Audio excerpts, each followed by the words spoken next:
À 20 ans, tu sais que tu pouvais déjà être marié? Ma mère s'est mariée à 18 ans. Les rois dans la Bible, certains, ils avaient quel âge? Mais tu as 30 ans, tu réfléchis comme quelqu'un qui a 15 ans. Tu as 30 ans, d'ailleurs, tous ces... Pasteur Marcelo Tunasi ni umuvugabutumwa wo mu gihugu ca Repubulika Iharanira Demokarasi ya Kongo, ariko kandi akaba n'umwigisha mwiza ku bijanye no guhindura ubuzima bw'umuntu. Muri iyi video aratubwira amajambo akomeye cyane cyane kwiyumvira. Hari igitabo ca Napoleon Hill yise Réfléchissez et devenez riche. Ni igitabo cahinduye ubuzima bw'abantu batari bake kuri nosi. Abantu ntibiyumvira. Muri no video Pasteur Marcelo Tunasi yagarutse ku kwiyumvira. Ati abantu ntibiyumvira. Dufise ikibazo cyo kwiyumvira. Reka tumutega amatwi. Mes frères, vous ne serez jamais des grands hommes si vous ne réfléchissez pas. Aujourd'hui, les gens ne réfléchissent pas. Bavukanye.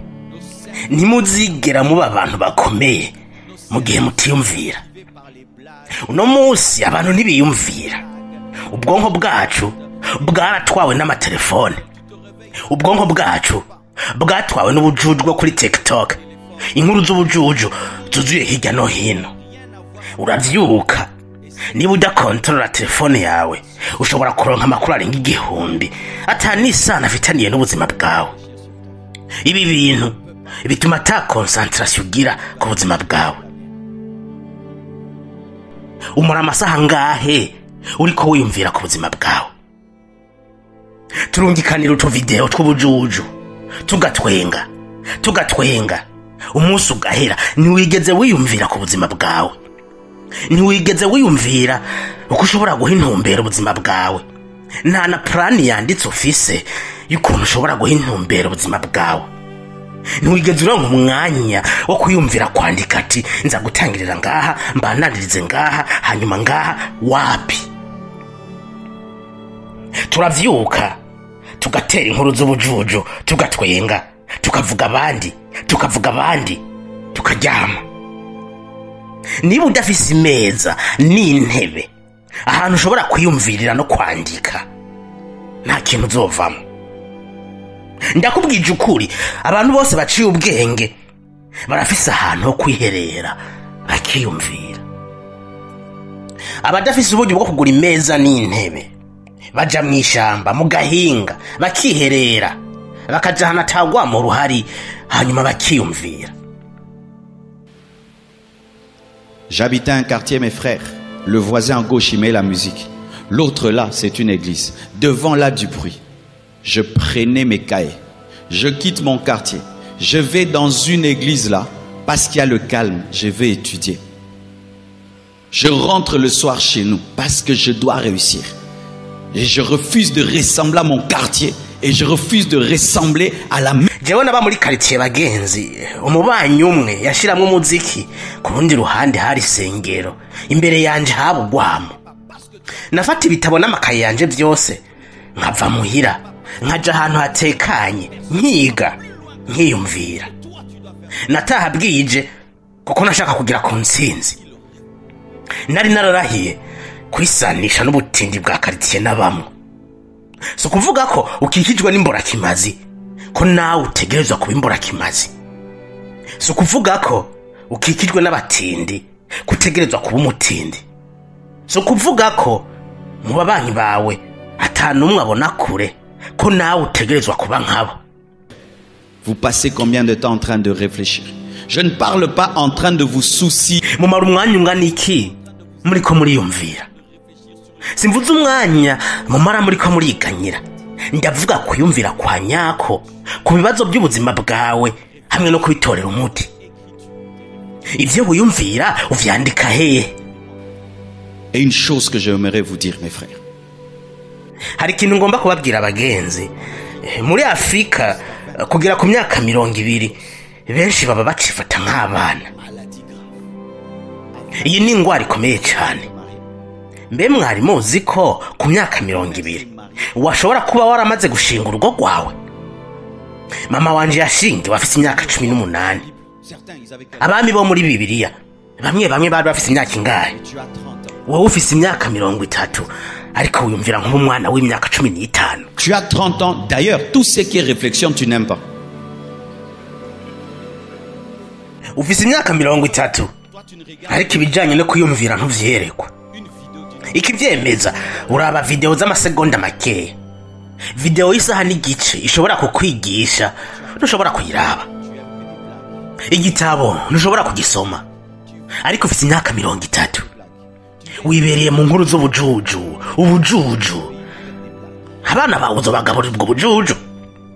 Abana bawe uzobareresha ubwo bujuju. Iki gihugu uzogitwarisha ubwo bujuju. Igihugu c'ibijuju gusa. Ku myaka 21 nari naranditse ati ninashikana imyaka 40 ntarakora ibi bintu nzoba nananiwe. Imyaka 40 nayishikanye ivyo nari nariyemeje gukora vyose narabishitseko. Hari ibintu ntegereza gukora imbere yuko nshikana imyaka 50. Ninamara imyaka 50 ntarabikora nzoba nananiwe. Mbere jewe ku myaka 50 nzoca nkukuruka nje kwiruhukira. Ubwo mwama muraba imyaka yanyu yobihuye nibikorwa mumaze gukora. Jewe ndakuze utegerezwa kunyubaha. Ego barakubahira imyaka yawe. None baranashobora kukubahira ivyo umaze gukora. N'inzoka iciye ahantu irasiga ikimenyetso, ariko wewe nta kimenyetso namba. Uzopfa nk'uko nyene. Uzopfa nk'uko umenga ntiwigeze ubaho. Est-ce que c'est faux? Tu as inventé un vélo, une moto, une aiguille. Woba warakoze igare, ipikipiki, urushinge, papier hygienique canke twa dutambara bakoresha mu tuzu twa sugumwe. Muratwenga nta na papier hygienique wigeze ukora. Waciye ngaha ku isi nta n'urushinge wigeze ukora. Nta n'igitabo wigeze wandika. Nta n'ikaramu wigeze ukora. Mu buzima bwawe wakoze iki? Uno munsi uri kurakora iki? Ni wapfa isi nzokwibukira kuki? Nimuyumvire kuri iki kintu. Iki nico kivyura umuriro mu mutima w'umuntu. Igihe natahura iki kintu nabwiye abavyeyi banje ati inzu yanyu ndayivuyemo. Ubu ndakuze. Nari mfise imyaka 24. Nabonye ko nari nkuze cyane kuburyo ntokomeza kuba mu nzu ya papa angaburira. Ntegerezwa gusohoka inzu. Ntegerezwa gutangura urugamba rw'ubuzima bwanje. Niba nzotangurira kuryama hasi nzoharyama, ariko ntegerezwa gutangura urugamba kuko nariyumviriye nari mukuru mu muryango. Murabizi muri Afrika hari ingwara iyo hageze kwiyumvira uriyaranja ukanikura mu ivyiyumviro vyose. Benshi baja mu madroge, mu nkuru z'ubujuju bwinshi uzoronka kuri internet buzokubuza kuronka ubuzima bwawe. Voir notre vie en face. Regarde ta vie en face. Qu'est-ce que tu es en train de réaliser? Regarde ta vie en face. Ce monde se souviendra de quoi? Sur base de quoi? De toi. Sur base de quoi?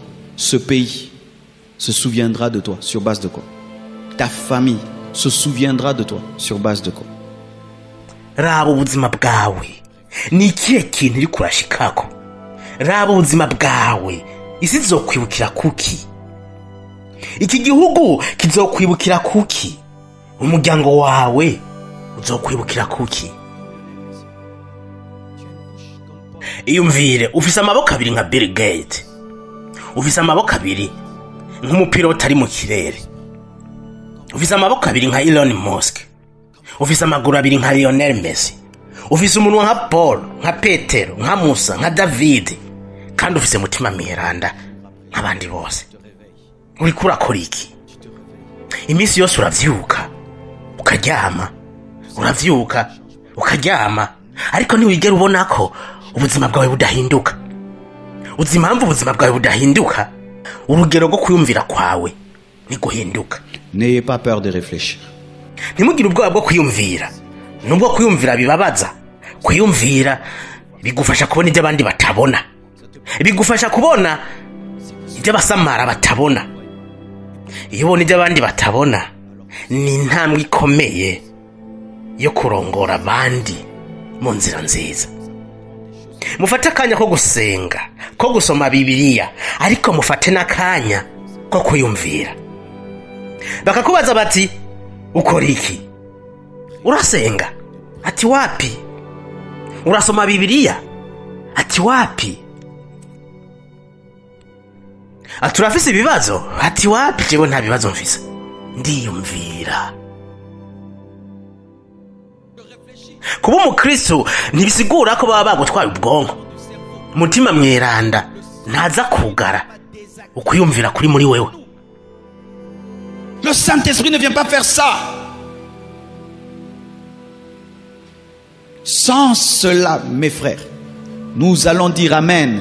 Des églises partout, des églises, le pays va pas se développer. L'Afrique va pas se développer parce que ibi tutabikoze bavukanyi tuzovuga amen.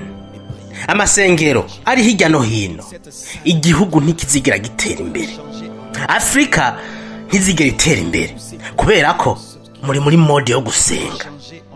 Iyumvire ni gute no mwanda ndi kubona ngaha no ubyaza amafaranga. Ni gute ibi bibazo mbona ngaha muri societe mu kibano no bihindura nkabigira umugambi umpa amafaranga. Niba mbaye umukuru w'igihugu, ni ibihe bintu nokora, ni ibihe bintu ntokora. Nta cyakirimo kwiyumvira nk'uko. Ninyiyumvire, ninjiza ngahe, nkoresha ngahe, ni gute nogabanya amafaranga nkoresha ku kwezi. Bavukanyi jewe bari bampaye imodoka nziza, narayikunda cyane, ariko ndaraba mbona ukwezi guhera ata amafaranga afise. Twaricaye n'umugore wanje turiyumvira, imodoka yantwara amadolari 200 ku munsi, amadolari 600 ku kwezi. Nkibaza ngo muri ico gihe nahembwa ngahe. Ibitatu vya kane by'amafaranga yanje yose byaja kuri iyo modoka. Twariyumviriye imodoka turayigurisha, tugura idasahura ntangura kuziganya. Telefone yawe igutwara amafaranga ngahe ku kwezi? Amamega, amayinite, uwinjiza ngahe, ukoresha ngahe? Amamega ukoresha arakunjiza amafaranga. Nimwiyumvira. Ayo mahera y'amamega, ayo mahera y'amayinite, tanguza boutique, dandaza imikate, aho kuba kuri internet imisi yose. Iyumvire kugura ikirato c'amadolari 100, kandi hari ikindi kirato c'amadolari 10. Gura ico c'amadolari 10, hanyuma ushira ayo madolari 90 muri business, aho kwereka abantu kuri umutunzi kandi mu vy'ukuri uri umukene. Mes frères et sœurs, si vous ne faites pas ainsi, mes premiers $1000 de ma vie, mes premiers $1000 à moi-même qu'on m'a donné, j'ai quitté mes parents. Mais il y a des jeunes ici, vous avez des $1000, vous êtes toujours chez vos parents. Moi, quand j'ai eu mes premiers $1000, tu vois, je me suis préparé toute ma vie à quitter mes parents. Quand j'ai eu la passe, j'ai marqué, je suis sorti. Jusqu'à aujourd'hui, je ne suis jamais rentré. Mais toi, chez vous, $1000, $2000, $1000, $2000, et tu es toujours là en train de tourner dans la cuisine de tes parents. Certains, l'argent que tu as eu, ils ont déjà une maison. Mais toi, l'argent que tu as eu, tu as fait des fêtes. Parce que tu ne réfléchis pas. Ils ont déjà une maison.